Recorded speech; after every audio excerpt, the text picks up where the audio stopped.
Welcome to the Sophia Chang Show.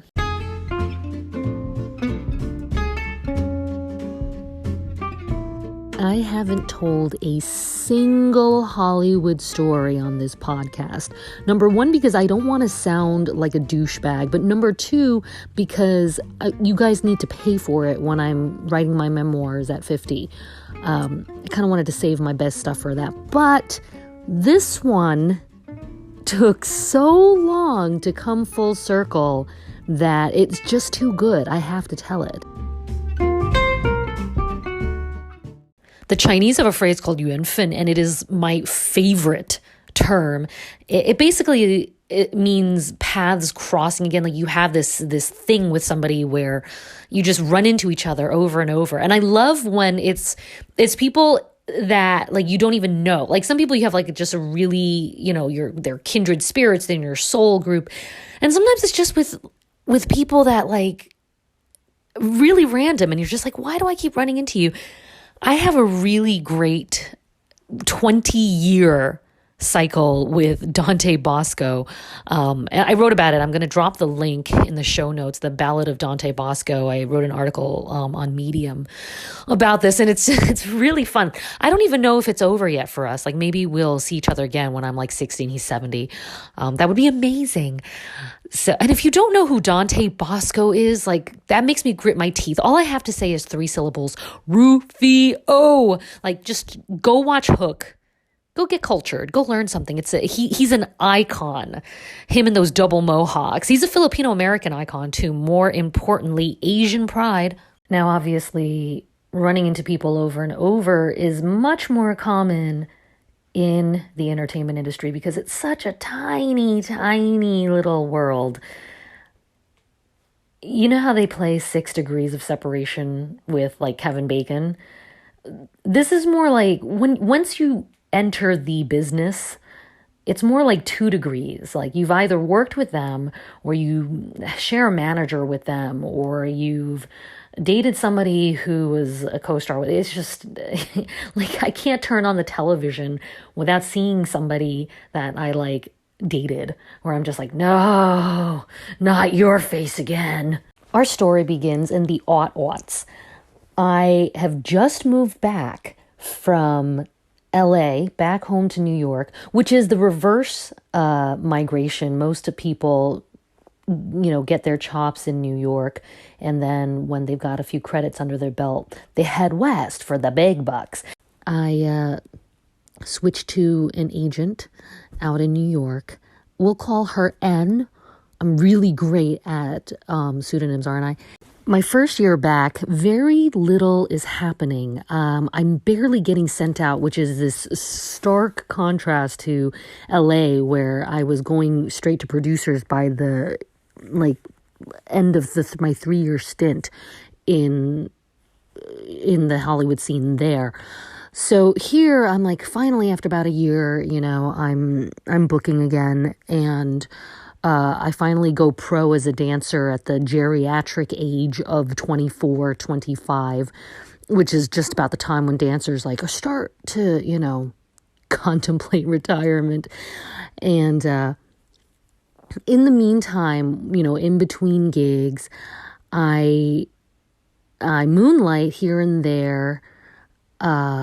I pick up a few shifts for the agent. So I'm filling in when her assistant, we'll call her G because I'm so good at my pseudonyms. When G was out, I'd fill in for her, as her assistant, and just here and there, just a little bit. So I remember a lot of, taking audition calls and then calling the actors to give them their auditions. A lot of answering machines. Remember those?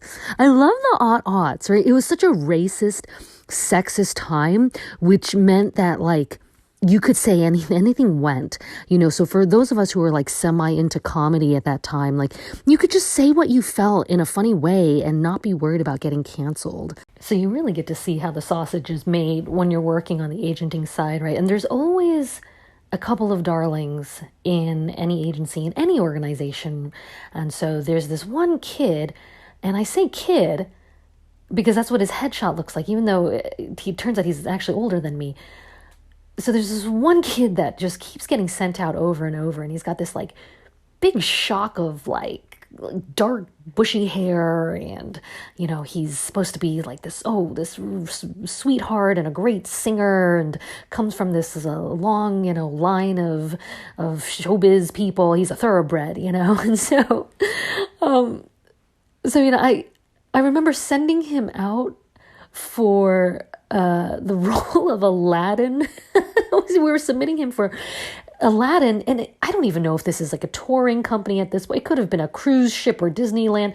The 20s are a blur once you hit age 40. I mean, at this point, the 20s to me are just staying up way too late and way older guys hitting on me, which, if that makes me sound like one of those aging 80-year-old former starlets, like that's exactly how I feel.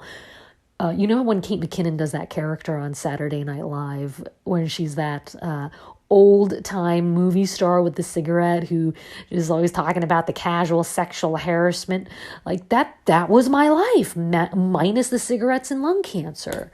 Now, mind you, I also get sent out for this Aladdin production, and I can't remember if it was my idea or not. If it was a terrible one, because I am not a professional singer. I have performed with an a cappella group. That's about all I can do. There's singers who move well in the theater world, in the musical theater world. There's singers who move well, and there are dancers who can carry a tune. Barely, okay? Like, my strongest was my acting and my dancing. Me singing, it's a bit of a travesty. So yeah, that audition didn't go well. I remember afterwards, like, and the thing about me is I get very, very nervous when it comes to singing, because I know that isn't my strongest compared to the other three. And so it was kind of like one of those American Idol auditions where they put them up just to like make fun of them. So that's how it felt.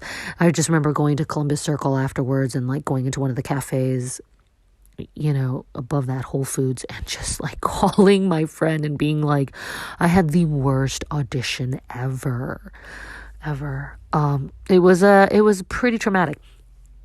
So anyway, I just remember that at one point N stops sending me out. Like the auditions just stop coming entirely. It's almost like I disappear, and I'm like picking up more and more shifts, and it starts to dawn on me that the agent is grooming me to be her new assistant, because her assistant is leaving for academia. And so I'm like, oh my gosh, I'm literally getting funneled out of performing and into agenting.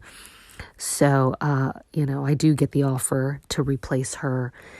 And at this point, I'm also kind of burning out on just auditioning and rejection. And the parts for Asians are... What parts for Asians? So, what parts? So, there was a lot more work out on the West Coast where there were movies and TV. But on the East Coast, if you're not a strong singer, like, goodbye. Get out of here. There's nothing for you. So one day, I'm sitting in that office on like, I don't even know what floor. It was such a typical New York looking office with like the drafty ceilings, and I'm sifting through mounds of headshots. They were in, paper copies, black and white back in the day, of hopefuls who wanted to get into the agency, and about 99.999% had no chance. They were just going to go into the discard pile. And I just remember her, like, I don't know if she called and she was just like, oh, my client just got the lead in the musical Jersey Boys. And we're all like, what the hell is Jersey Boys? We've never heard of this before, but it suddenly becomes apparent, okay, this is why none of us are getting sent out. your entire focus is on this star pupil of yours. So it all became clear in that moment. I didn't end up taking the assistant job. I actually left the city and also went back into academia. So I moved back to the West Coast to go to graduate school. And then, I ended up back in LA of all places. I've said before, there's nothing like the shit town, the pile of trash that's San Francisco to make you actually appreciate LA. So I'm back in LA and, I end up joining that alumni a cappella group and we start singing around town. I get back into writing. So now I'm writing a couple of novels, trying to find representation for that. And, so I'm singing and we perform every year for this benefit gala where we invite a bunch of celebrities to come and donate their time and money, mostly their money. And, we perform. And so one year, a couple of kids from Glee came and none of the big shots, just a couple of I forget, they had some kind of reality show where they're auditioning to get kids onto Glee. And so those kids came and performed with us and that was super fun. And pictures with celebrities. Should I drop the link to that? I don't know. Sure. If you want to see pictures of me when I was super young and my boobs were up to here, let's just drop some pictures in there. I think I'm at that age where I can start to reminisce like that. And so, I just kind of do that for a while and, the rest is history. It's I go back into dance again. So, I'm doing aerials now in my 30s and I'm stronger than I was in my 20s. And so that's kind of the path that I took. Years and years later, this is now 2021. Okay. It's this year. This is kind of a difficult year. There's a lot of difficult things. I was bedridden most of the summer. I'm still in pain, chronic pain that I'm still trying to deal with. That has me bed resting most of the time. And so I'm super debilitated. There's nothing much to do but watch all the streaming channels. So I see Jersey Boys as being, recommended to me. And I'm like, oh man, it's been it's been almost 2 decades, right? Where I'm just I have been needing to catch this. So I watch the trailer and I fucking love it. This is so up my alley. And I'm just why did it take me so long? And so I convinced my roommate, I'm watch Jersey Boys with me. He's oh, maybe. He gets into it, obviously, because it's amazing, right? And it's you don't realize just how pervasive Four Seasons songs are. They're in commercials growing up. I just remember a Pampers commercials or something where they're big girls don't cry. And you're just oh yeah, I didn't realize it, and in college, oh, what a night was such a thing. So, I'm just loving every single second of it. And I remember turning to my roommate and going, do you think that the guy playing Frankie Valli's actually singing? And he's no, they're lip syncing. No, they just cast him for his look. And so I'm just I don't know about that. And so, I look him up and his name is John Lloyd Young. And not only is he actually singing, but he's the originator of the role on Broadway. Wins a Tony, wins a Grammy, wins a this, a that, drama. He wins it all. Okay, if you got a prize, just give it to the boy. So I'm just oh my God, I'm fascinated. I don't know what it is. I'm fascinated. That voice, it's so unique. And so, because I'm searching him, Google notifies me in my searches that he's actually performing. I watched this one. When did I watch this? I think I saw the movie over the summer and I see that he's performing in December.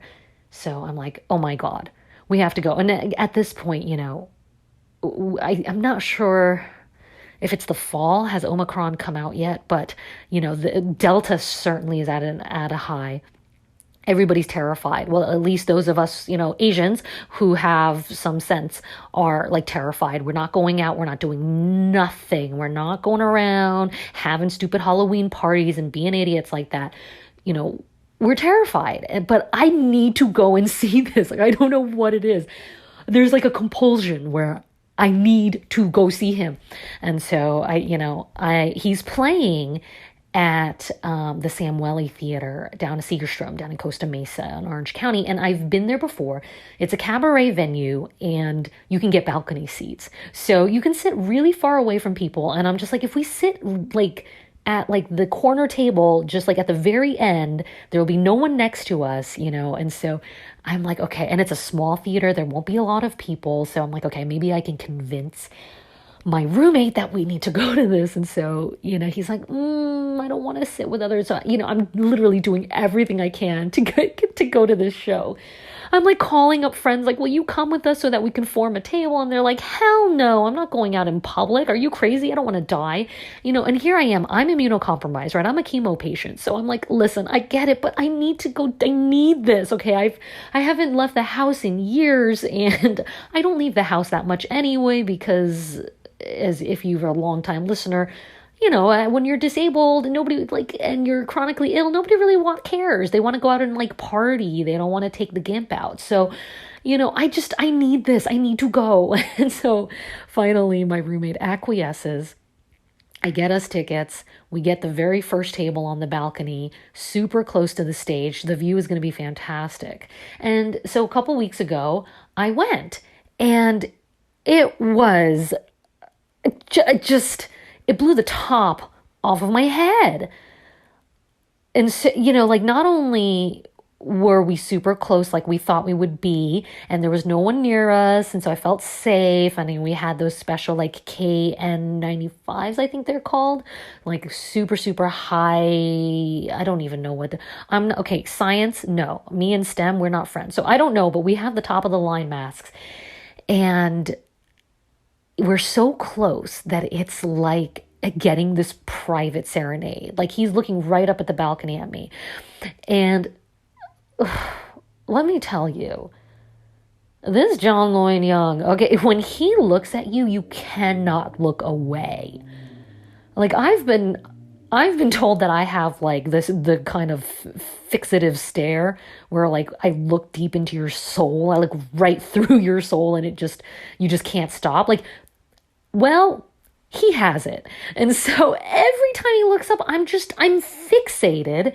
It's the charisma is through the roof and the voice. I call it the best blend in the business. I really, really love his blend. Sure, yes, that falsetto is what, sets him apart.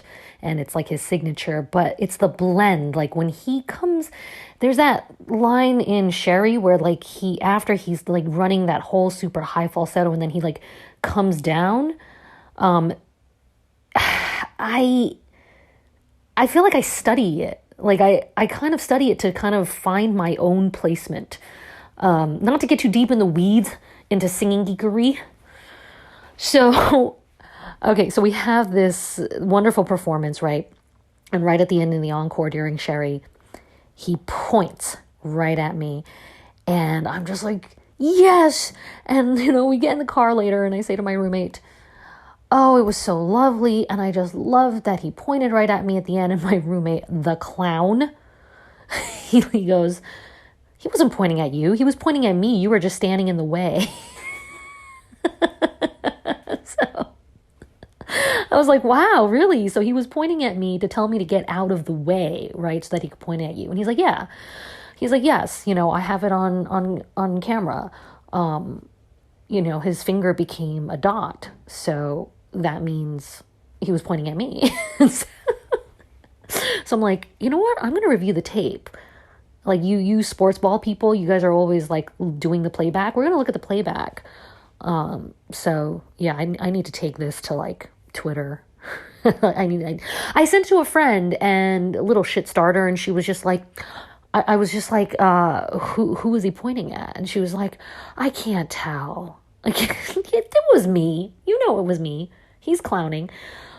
So make sure you guys vote and let me know who he's pointing at. It's very clear that he's not pointing directly at the camera. He's pointing to the side, which is me, right? It's me. So for about a week after this show, I hear nothing but the Jersey Boys soundtrack in my head. Every day there's a new earworm.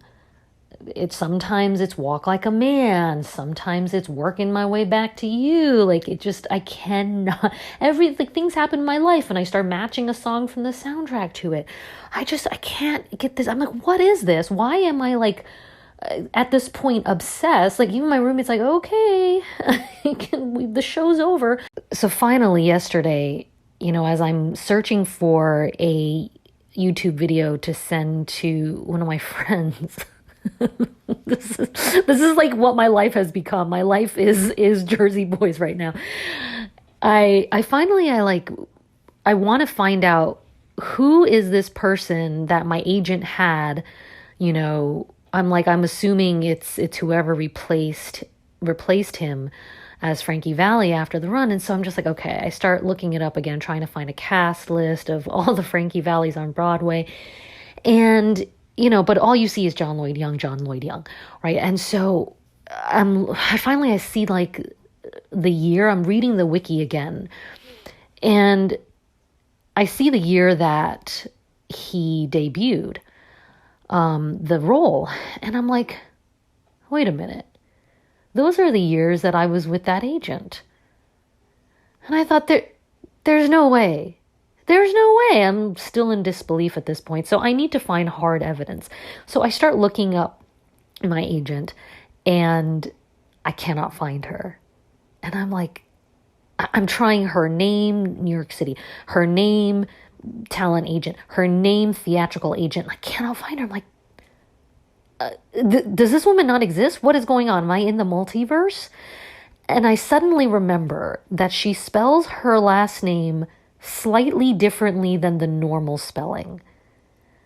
And I was like, oh my gosh. So I remove the letter and boom, she pops up immediately and it's her. And I'm like, okay, thank God. I wasn't dreaming this. This really existed. I did have a theatrical agent when I was in New York. And, I start searching, right? There are two names together. And it finally something pops up. And I was just like, you're kidding me. And all of a sudden, it's like the singularity happens, right? It's like in those movies where somebody like has amnesia and all of a sudden everything comes flooding back in this one, the life like flashes through in this one montage. And so I suddenly remember, I can see this kid's face on the headshot. I remember, I think he does have 3 names, and it's like all coming back. It's all coming back to me now. Like, sing it, Celine Dion. And so I was just like, no. The guy who I was sending out for the role of Aladdin was John Lloyd Young. We had the same agent. And that's when it starts to get really warpy. So we have the same agent, right? We start out in the kind of the same place. And then we both kind of make our way over to LA. And we are singing there at the same time. He goes over and does Les Mis at the Hollywood Bowl. And then, he guest stars on Glee kind of around the same time that I was performing with my a cappella group with those Glee kids.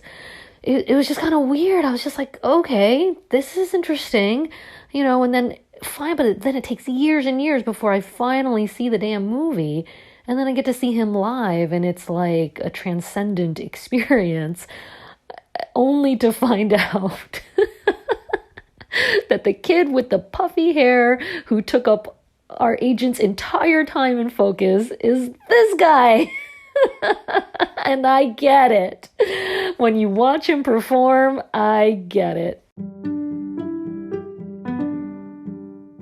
Thank you so much for listening to the show. Without you, I would just be recording into an empty room, which is strange and sad. If you want to help me out, I would love for you to share this with your friends. Leave a 5-star review on Apple iTunes. I'm also available on 9 different platforms, Spotify. Thanks again. I appreciate it so much.